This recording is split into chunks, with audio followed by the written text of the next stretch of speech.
Apa sih yang menjadi sebuah acuan untuk menjadi orang tua yang bisa didengar sama anak-anaknya dan menjadi orang tua yang relevan, menjadi orang tua yang bisa menjangkau justru anak-anaknya? Karena banyak sekali komplain dari orang tua yang tidak bisa berkomunikasi dengan anak-anaknya.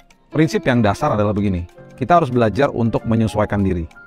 Bahkan sekarang ini ketika kita mempunyai anak-anak yang justru di dalam generasi milenial, generasi Z gitu ya, kita justru harus belajar kulturnya mereka seperti apa.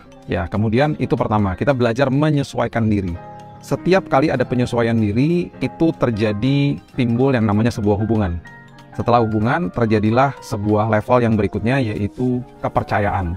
Dan yang paling akhir adalah yang namanya level, yaitu influence atau mempengaruhi. Jadi contohnya gini, ketika kita belajar menyesuaikan diri, kita berarti bukan kompromi tetapi toleransi. Waktu anak-anak saya masih kecil, saya punya putri dan putra gitu ya. Waktu mereka masih kecil, waktu sama anak perempuan saya belajar Princess Disney. Saya belajar Powerpuff Girl. Saya belajar Barbie bahkan. Untuk supaya bisa ngobrol nyambung sama dia.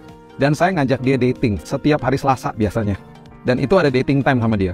Dan selalu kita ngobrol, obrolan-obrolan yang melingkupi dunianya dia, itu penyesuaian diri. Setelah terjadi hal seperti ini, timbul yang namanya hubungan. Ya, hubungan bukannya berarti dia anak saya, terus saya nggak punya hubungan, bukan. Tetapi hubungan yang jauh lebih intim daripada hanya sekedar saya di rumah dan dia sekedar anak saya saja. Timbul hubungan yang lebih intim, di mana akhirnya dia mulai curhat tentang kesukaannya dia dan lain sebagainya. Setelah itu, level yang berikutnya, akhirnya timbul yang namanya kepercayaan. Dia mulai percaya sama saya. Dia percaya untuk mencurahkan isi hatinya yang sensitif. Dan ini secara usia akhirnya terbukti ketika dia berusia 13 tahun, dia akhirnya mulai curhat-curhat tentang love life.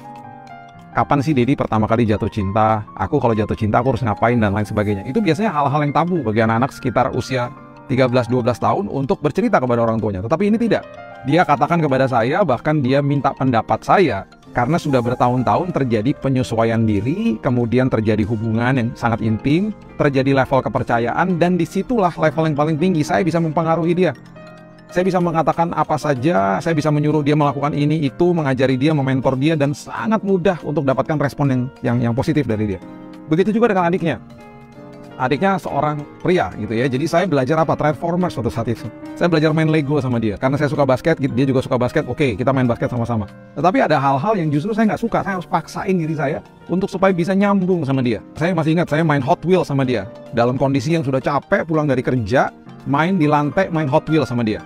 Dan itu adalah momen-momen yang dia tidak akan pernah lupa. Jadi, sebuah penyesuaian diri akan melahirkan hubungan, hubungan akan melahirkan yang namanya kepercayaan, dan disitulah level yang paling tinggi kita bisa mempengaruhi anak kita dengan kebenaran-kebenaran, dengan nilai-nilai yang positif. Jadi, mulailah hari ini untuk mengubah mindset kita dan melakukan hal seperti ini supaya kita bisa mempengaruhi anak kita dengan positif, dengan nilai-nilai kebenaran yang luar biasa. Salam peduli Indonesia.